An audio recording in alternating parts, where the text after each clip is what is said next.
Good afternoon. We hope you enjoyed your fabulous lunch and the tour of the museum if you had a chance to do that. We understand that networking can be just as important sometimes, but thank you again. It is my honor now, or it's my job to introduce a very, very, very good cadet, Army cadet, and I'm an Army, ex-Army, so I love this kid. We'll begin this afternoon's session with him doing an introduction of our next keynote speaker.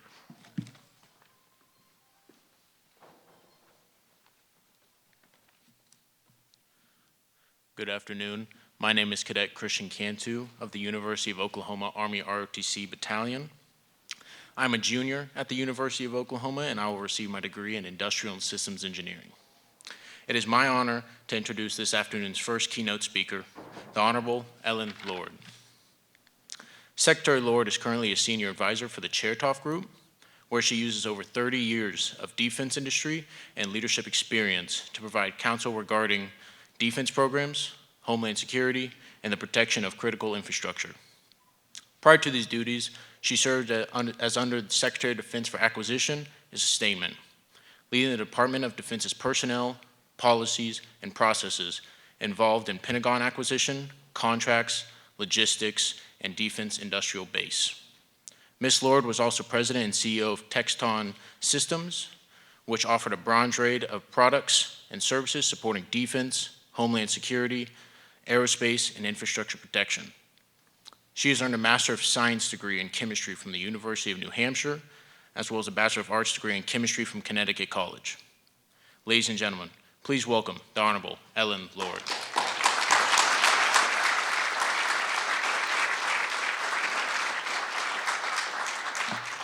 Thank you, Christian. I appreciate that, and good afternoon. I am so pleased to be here and really appreciate, Jean, your kind invitation to come back to Oklahoma.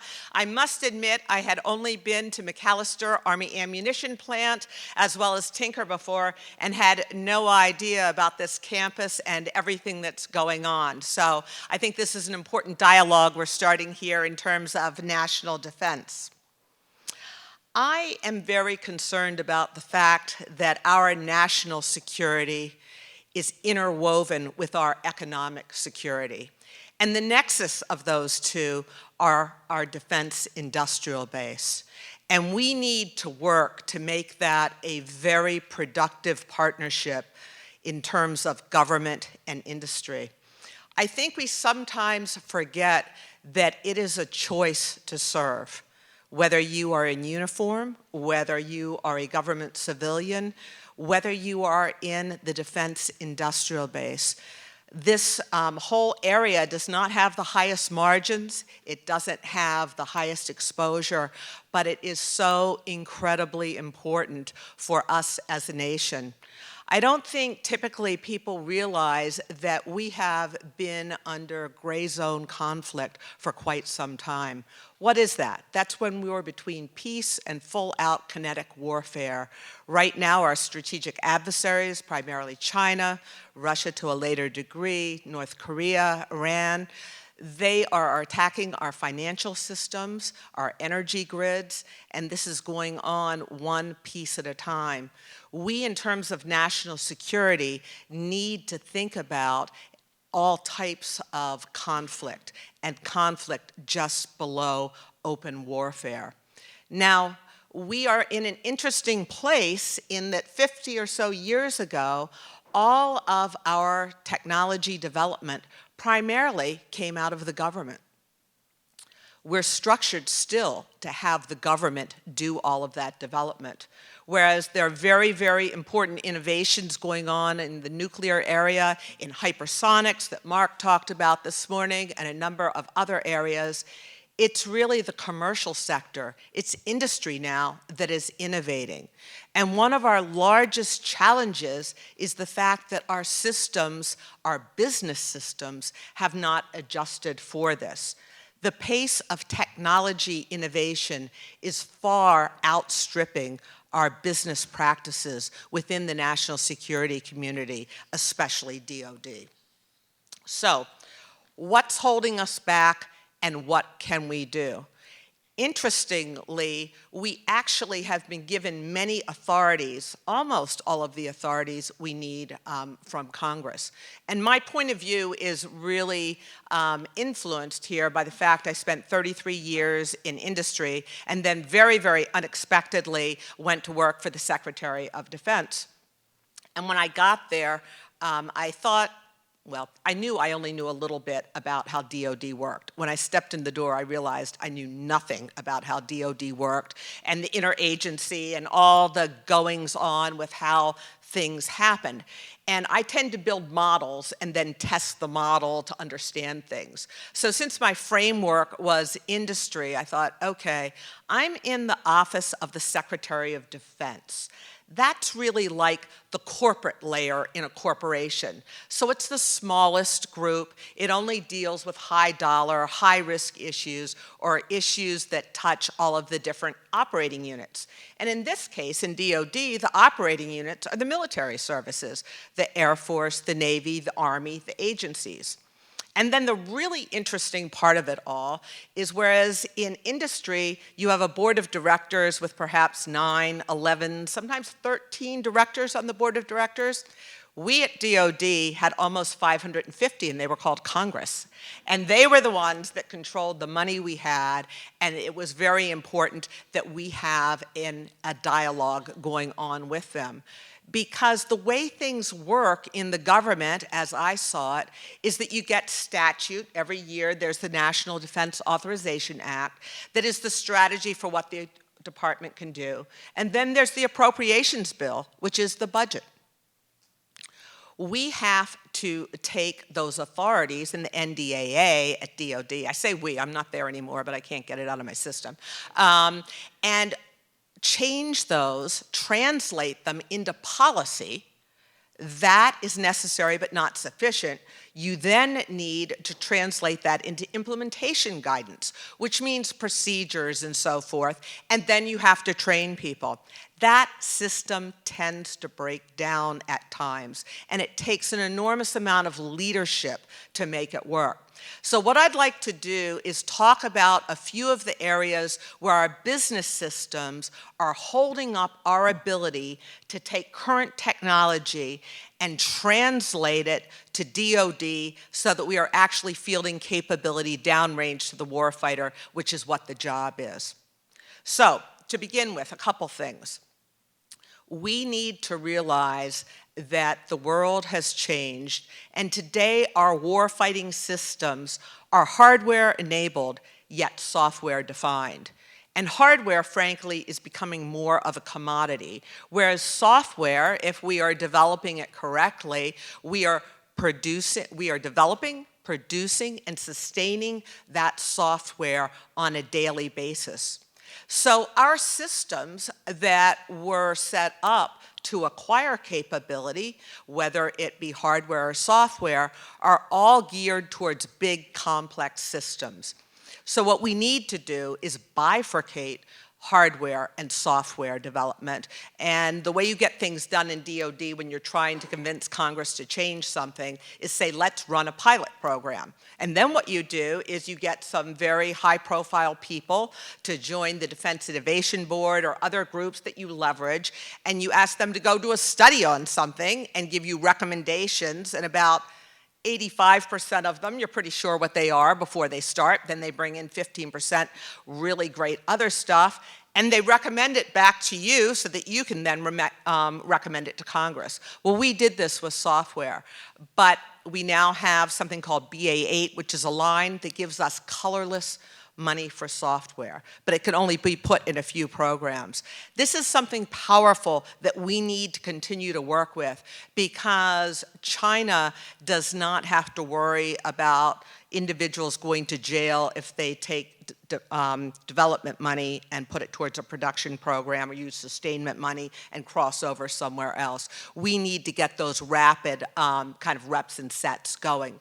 So we need to continue to figure out how we bifurcate software and hardware to make sure, whether it be the F-35, whether it be a ship, whatever it might be, that we get the latest and greatest software there. We also have to make sure we take advantage of AI for supply chain illumination. During COVID, one of the silver linings was the world, the nation, we here in the US realized that we did not understand the beneficial ownership of some of the companies we were buying from. So we had counterfeit PPE. We found some of the advanced pharmaceutical ingredients weren't what they were supposed to be. Now what we need to do is make sure we use modern capability to go and understand who we are actually buying from, not just 1 or 2 levels down in the supply chain, but 6, 7, or 8 levels down. We need to continue to think about leveraging our operations and maintenance money, our O&M money, to be able to buy goods much more quickly. One of the greatest innovations was launch as a service. DoD doesn't need to make everything themselves. They can buy the service. They can allow industry to use their internal research and development to develop capability and then buy it. This has been done with ISR as a service with small UAVs for quite some time. This is how we're going to stretch our dollars. One of the challenges right now is that we as a nation are doing an enormous amount in terms of development, which we need to, technology development. The challenge is, until we put out contracts, until companies are producing things, we are not creating capacity and capability. So we not only need to develop it, we need to start producing it and fielding it, and again, get those cycles of learning out of it. We also need to figure out how to buy commercial items. This is something typically that within the department there's a lot of agita about, because we have taken our acquisition professionals and typically not particularly played up their successes, but when there is a failure, we tend to drag them up to the hill and put the TV cameras on them and say how many mistakes they made and how bad DoD is. We need to train people so they understand the tools in the toolkit, if you will, and then we need to celebrate successes so that we get that perpetual cycle. So why do I bring all of this up? Because we are here today at University of Oklahoma, which is this great physical plant we have. We have strong leaders. We have the infrastructure here to begin to be conveners between government and industry, taking the research that's developed within academia and start to debate how we do these things better.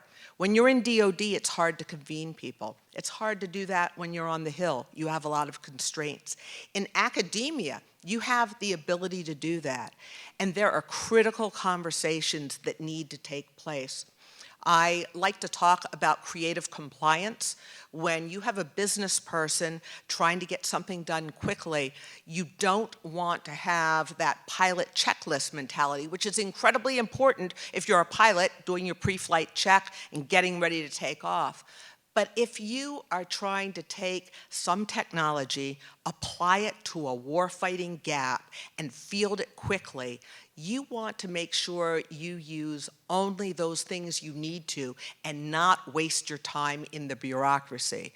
So I would love to see more conversations about creative compliance, how we field that capability more quickly, how we provide the demand signal to the smalls and the medium companies out there for what the warfighter needs.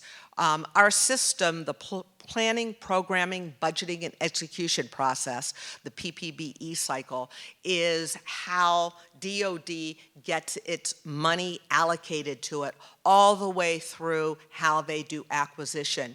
It was developed 50, 60 years ago when we were thinking about manned fighter aircraft, when we were thinking about aircraft carriers. Well, now this morning we've been talking about UAVs. We've been talking about attritable systems where quantity has a whole quality of its own. We just need to get it out there. We cannot afford a 2-year cycle going through the Joint Staff to develop a requirement, then to make sure that gets refined, then write the the requirement up in a way it can be translated to an RFI and an RFP and yada, yada, yada. That works for very complex, highly engineered systems. That's what our major primes know how to do very well. That, again, is necessary but not sufficient. What we need to do is use those authorities that we have, and I won't bore you with other transaction authorities and middle tier of acquisition and a bunch of stuff that I think is really interesting. But we could apply and use those, and we need people to have that conversation. We need industry to say, here's what I have. We need government to say, here's the demand signal for it. At lunch, we heard about the Defense Innovation Unit. They were stood up to be able to connect commercial industry with government and to quickly field capability. They do great work, but we have to figure out how to scale that, and that's the challenge. We need to scale it. And I think there's an opportunity now with a lot of people that used to be in Congress, that used to be in DOD, that understand how industry works, who understand what can be done within academia to really get some groups together and look at these critical needs and begin to field capability. Another area that I am very concerned about is the fact that we do not fully utilize the capability and capacity of our partners and allies. Again, we are differentiated from, say, China. When we go to war, we do not go to war alone. We go with our partners and allies. We have signed pacts with NATO, for instance, that we support NATO members, they support us. However, if you are in a multi-domain interoperable battle, if your systems cannot speak to one another, it's pretty hard to fight effectively together. And we have not had our policy from a State Department point of view and then through Congress mature to take advantage of a lot of authorities that are out there and also the demand signal we have to work with our partners and allies. So an example would be Australia. So very geopolitically important to us. We know as a nation we do not have enough money, we do not have enough manufacturing capacity to build all the munitions we need, to build all the ships we need, to repair all the ships we need. Yet we hold back because of export restrictions from sharing the technical data packages to allow our partners and allies to develop that indigenous capability that they have said as a nation they want to do. And although, you know, the Aussies party a lot and are a lot of fun, they are not outspoken when it comes to speaking to our government and saying, here are the top 5 things I need. And I need them by this point in time, and I need the technical data packages. So right now, there again is an opportunity with Australia, who has 5-year predictable budgets, much unlike us with our 1-year lumpiness up and down, who have clearly said that they want US technology to rally around a few use cases and really get something going. And oh, by the way, we now have the policy top cover for that. It's called AUKUS. Everybody thinks of AUKUS, which is, it links the US, the UK, and Australia to allow us to work together on national security threats. Now, everybody hears about submarines because that's one of the first pushes, but there are a lot of other authorities given in AUKUS that have not yet been exploited. And oh, by the way, there's something called the National Technology Innovation Base that includes Canada, and then in 2015, the UK and Australia were added to, which gives them a less onerous ITAR requirement. But like all of these policies, like all of these authorities, unless we pick a use case and put them into action, they are not going to happen. And I can't think of a better place for us to practice the behavior than Australia, where we can forward deploy resources, where we need ships overhauled, where we need munitions stockpiles. They are ready to invest money in physical plant, in equipment, in tooling, and in training people. And for those US companies that want to work with them, there is a large, large business potential. So I think these are some of the areas that we really, really need to look at and think about. But when you come back to what fundamentally holds us back from doing a lot of this, It comes down to basic communications. There's a lot going on in government writ large. There's a lot going on at DOD. Yet, we need to find the time to have leaders articulate a demand signal, to identify things that we can work on and do it together. And I think we can, as a group here, with what's starting today and hopefully is going to become a biannual event or something like that, to begin to work on some of these problems, be conveners, bring technology to the table, and move forward. You know, I was on the way here yesterday from the airport, and I was talking to the driver, who was a great guy, and I said, okay, what's your backstory? You know, how are you here in Oklahoma? Because he didn't look like someone that was a native-born Oklahoman. And he said, well, I'm Pakistani, and my family came to New York City, and I was a taxi cab driver in New York City for 12 years. And he said, I had 2 little kids, and we were living in a small apartment, and we had a relative here in Oklahoma. So we decided to move out here. And he said, I'm happy here. He said, I have a house, I have a lawn, my kids have a trampoline they jump up and down on. And he said, there's not much traffic, and everybody's really nice. So I thought, you know, this is such a story about what can be done in a location. The other day, I live in Old Town Alexandria, and I Uber into DC a lot for meetings. And I had an Uber driver from Africa the other day. And I said, hey, how long you been doing this? Because I'm always curious about this whole Uber deal. And he said, oh, about 4 months. And I said, well, what did you do before that? And he said, oh, I worked at a Volvo, and this is nothing bad against Volvo, okay? A Volvo truck plant in Virginia, a couple hours outside of DC. He said, I worked there for 6 years. I'm an IT automation guy. I worked on the robots, if you will, assembling things.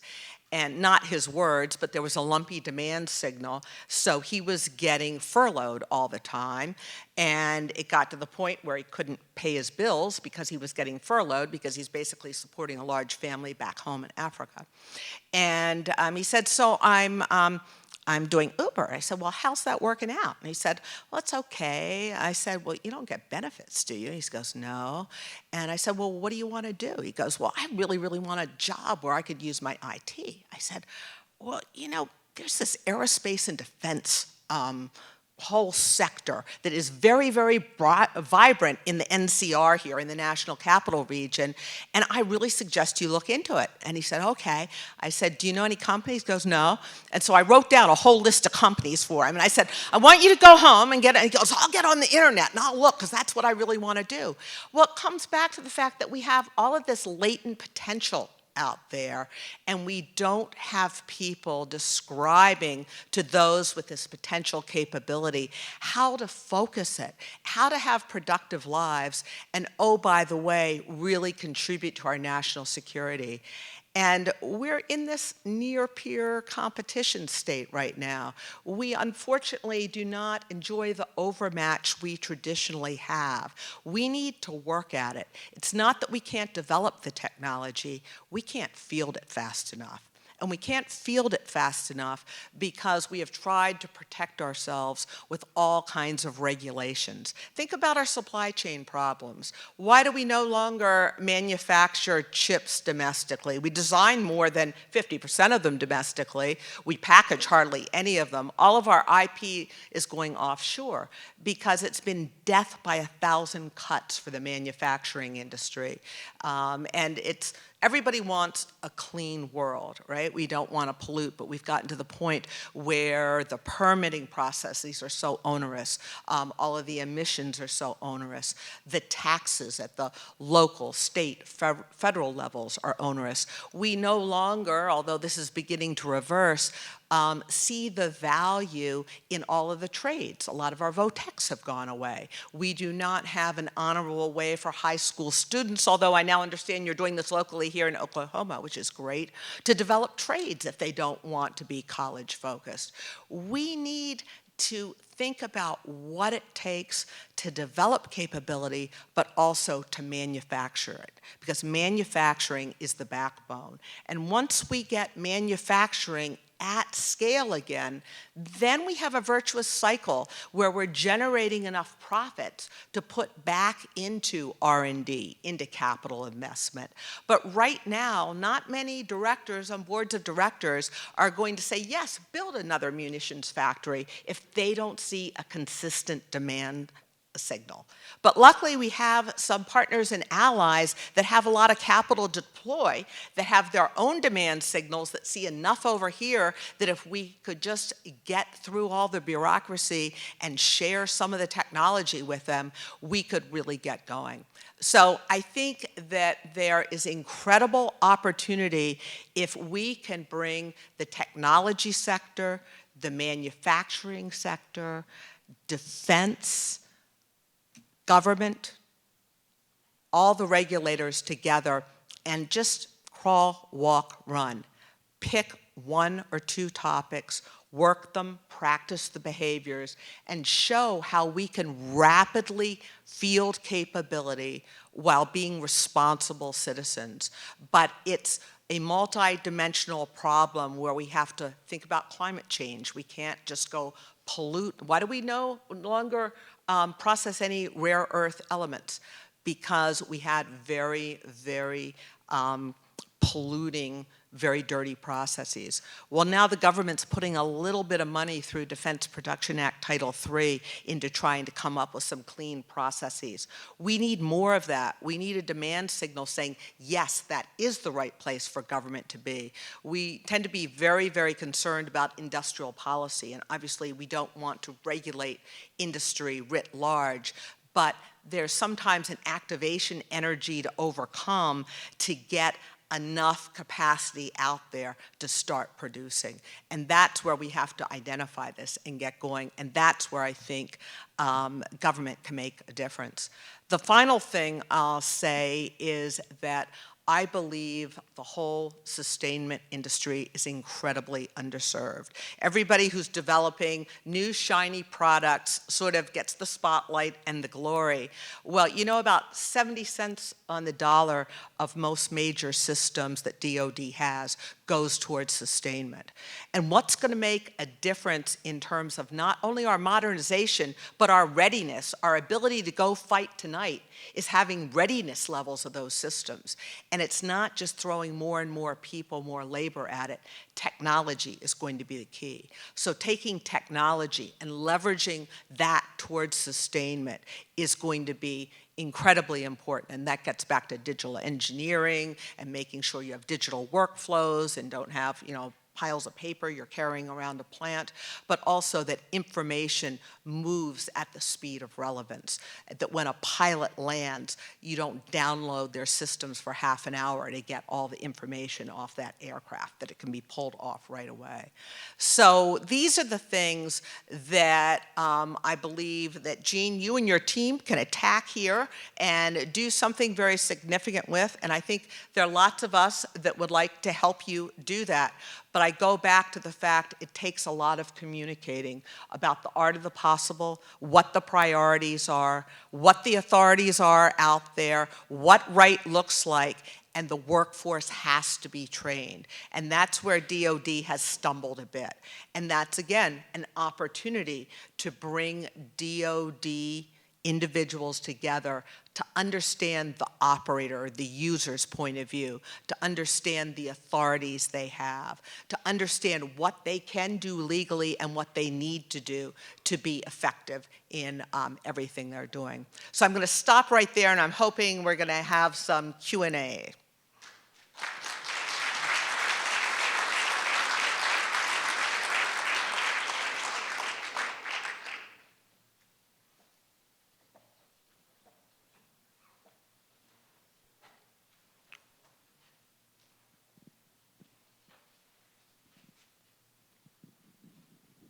Hi, so I really enjoyed the talk. It was very nice. A lot of these things are political and others differently, and there's different versions of different things that happen at different point. So, for instance, you were mentioning at some point that we lost some of the manufacturing in the States, and in your case, you're presenting that as red tapes and other things, but there's also versions that, because I remember I was at DoD during that period, and I had people working with industry, and we were trying to manufacture things, and there was the Motorola foundries, and then there were the ones in New York. And all of those disappeared, not because of red tape, but they disappeared because it was cheaper to manufacture it in China. And also the yields were much higher in China than they were in the States. So the same factory of Motorola in Phoenix was having a much lower yield than the factory in China. And that's why a lot of those things went out there for economical problems, not because Well, there are of two. that. Let me just interject there, Yeah. and then you can finish. I don't mean to cut you off, but I won't remember the rest of it if I don't answer the first part. You say it went off because it's cheaper. It was cheaper because there is a cost of compliance. And it wasn't just the hourly labor rate for the touch labor there. It's all of the taxes that are being paid, the permits, and so forth and so on. Again, we need to support local communities. We need to make sure we're not polluting the environment. But there became a tipping point there. Now, we typically enjoy a much better environmental situation than China or Mexico or a lot of places that those went. So there is a cost of compliance, and that's a lot of what drove the cost up. And there were subsidies also happening in there. The same happened with the solar cell industry, right? China went and subsidized heavily solar cell, destroyed the solar cell industry in the US, and then when the solar cell industry in the US was destroyed, then they raised their prices It's like, too. military civil fusion in Yeah. China, the same thing. There's no difference between the two. But then on the quality side, that's really problematical because I think we lost the thread on good manufacturing practices. And there was a lot of sloppiness that got involved. And it was just a downward spiral with all those things. So it really brings, you talk about subsidies, it comes back to the question, and this is a really tough question. What is the right amount of government intervention, government subsidies? There was actually an executive order written in 2017 and a report put out in 2018. It's the Executive Order 13806 report, and it was to look at our supply chain, our defense supply chain. And it is really a foundational document. It was an interagency process led by DoD, one of my teams at the time. And it looks at where fragility is, where we are sole sourced to, I'll say, non-allies, where we have sole source situations, where we have parts of the supply chain where there's not a large enough, consistent enough demand signal to have a virtuous business cycle to make people want to be in the business. That really points to where the government has an opportunity to step in and do something important. And all of that really blew up when COVID hit, when we were really squeezed and found how fragile things were.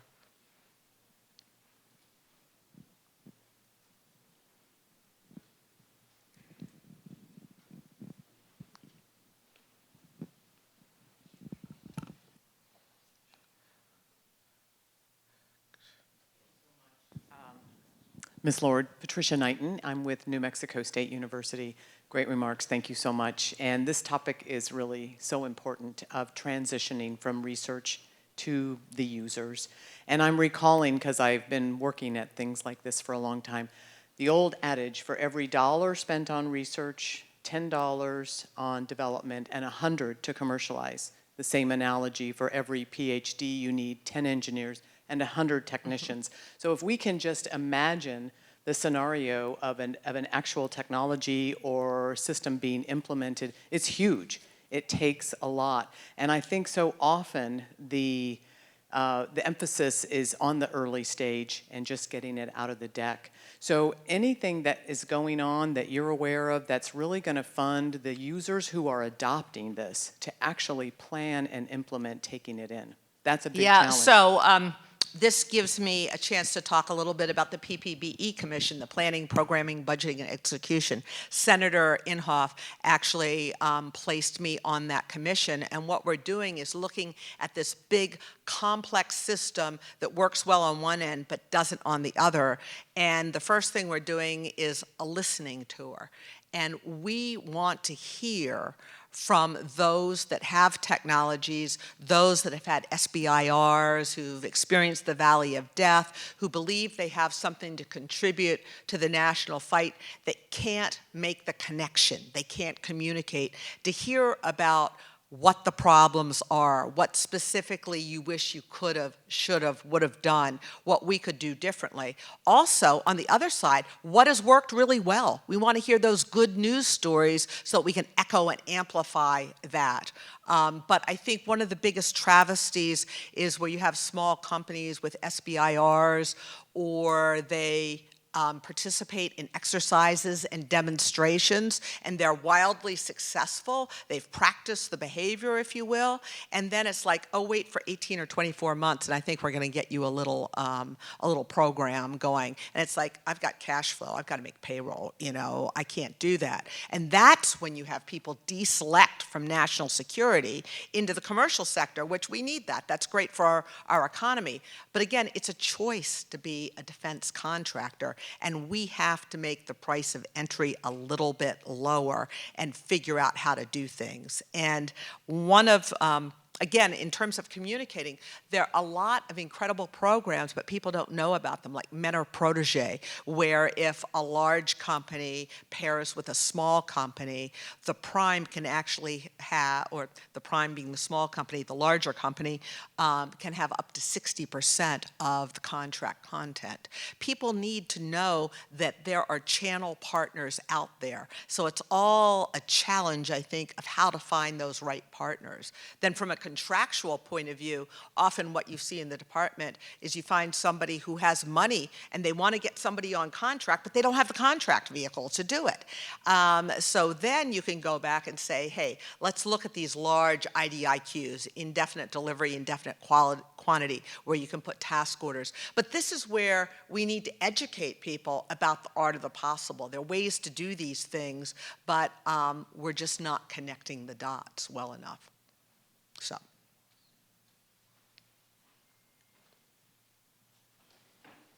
Thanks so much. Yeah, thank you. That was a fantastic keynote address. You talked a lot about software and the need to engage and involve not just the big primes, but also small and medium enterprises. How do you see, and you just talked right now about companies going away from the defense sector into the economy.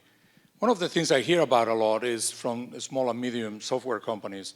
So it's very difficult to actually have an impact on the Department of Defense, on the warfighter, because it's very difficult for them to have access to things like SuperNet, for example, and to be able to connect. To get their clearances to get and get cleared facilities. To get network access, to be able to work with the warfighter directly and make sure that the products they're developing are relevant. How can we resolve that, particularly, as we're thinking about joint all-domain control and command and things of that nature going forward? How do we leverage Sure. There are a lot of smalls, particularly in the software area, that have a lot to contribute to JADC2. I think what you have to do is find a champion within the department and either use their SCIFs and their capability, or begin to work to have them as a sponsor, get their government customer to be their sponsor to do the same. But I think it's getting out there and actually practicing it. And this is where there are lots of channels to get to DOD. And I think smalls especially have to figure out where they want to go it alone, and then they have to find good partners. Likewise, larger companies have to be good partners. And my personal observation is you often see at senior levels down 1, 2, maybe 3 levels at major primes, leadership gets it. They know that the innovation happens in the smalls. But a lot of the primes were structured to work with the old system. So there's a frozen middle that tends to kill anything new and young because it kind of invades their turf. So it takes very, very, very strong championship. But there are different groups like DIU, SCO, like AFRL, the Air Force Research Lab, Army Research Lab. Those places tend to be more receptive. But I'd also say go right to OSD. Under acquisition and sustainment, there is an industrial policy group, and it's their job to, they would hate to hear me say this, but like be the BD person for industry. They should be the connective tissue to be able to connect the dots, because there are a lot of incentives to use small businesses and to do that.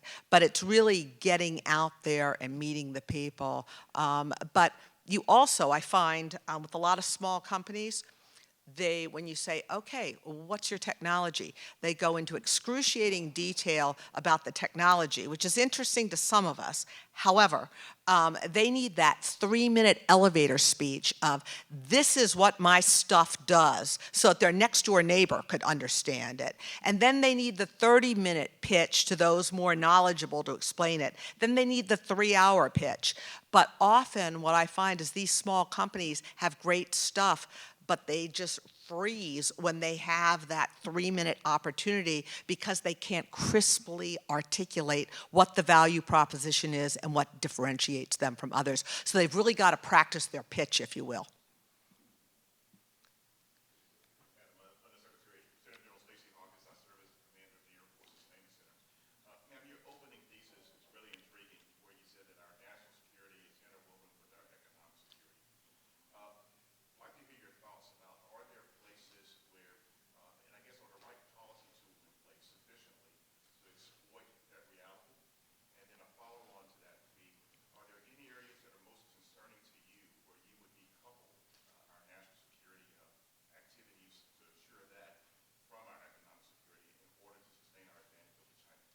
Okay, so a lot packed in there.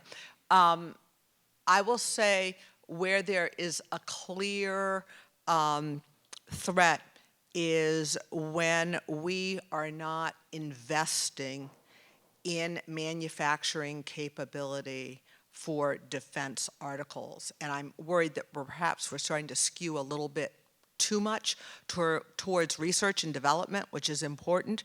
But if you do not create a clear, consistent demand signal, in other words, you're putting out contracts every year, then what you're going to have is the industrial base say, I cannot bridge these gaps in funding and keep my people employed, so I'm going to have to do other things. Now, where that starts getting into our economic security and national security is all of a sudden all these people with clearances are lapsing. We don't have them. We don't have the capability. Then we need to go and defend against something, and we can't.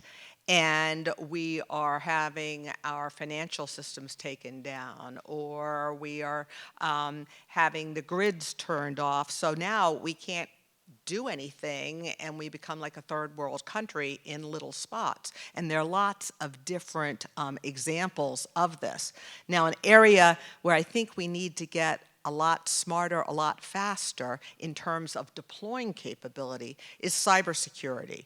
If we think about our competitiveness as a nation and where we've had really great economic cycles, it's because we learned how to manufacture, and we found that quality, back to your point earlier, was very important. So what did we do? We instituted ISO standards, and initially everybody was like, what? We can't do this. Now it's like gravity, ISO, QS, everybody does it. Well, now we have cybersecurity vulnerabilities, and we need a standard to meet to make sure that our networks are secured as well as our systems are secured. Because there are two different ways of attack there, right? We have our adversaries going into our networks, stealing everything and shutting them down, both with government systems as well as our defense industrial base. But then we also have the ability sometimes to have our adversaries take over our systems because of malicious code that's buried in there or counterfeit parts that don't function. We I think very smartly wanted to go to commercial systems about 15 years ago, but we overdid it and started buying, diodes, very small level, like 50-cent dollar pieces from commercial supply lists where they had 2 functions specified. Again, necessary but not sufficient for the very demanding functionality we have in some of the DoD systems. So what would happen? They're buying from Granger or wherever, and the diodes meeting the couple things, and then the manufacturer changes their process for that diode to cost reducer because they didn't have a same supplier. They're still meeting the requirements. They have not done anything wrong, but all of a sudden, a nuclear weapon is failing its tests because of a little diode, and that's the real deal. Those things happen. So we have to understand all of this, and we have to make sure that we keep those specialized companies in business that have the technical know-how, so that, again, when I come back to national security and economic security, you have to make it attractive for people to come and work for the Department of Defense or a defense contractor. I think I'm out of time there. I see it buzzing at me, so I think that's my hook. Thank you all very much.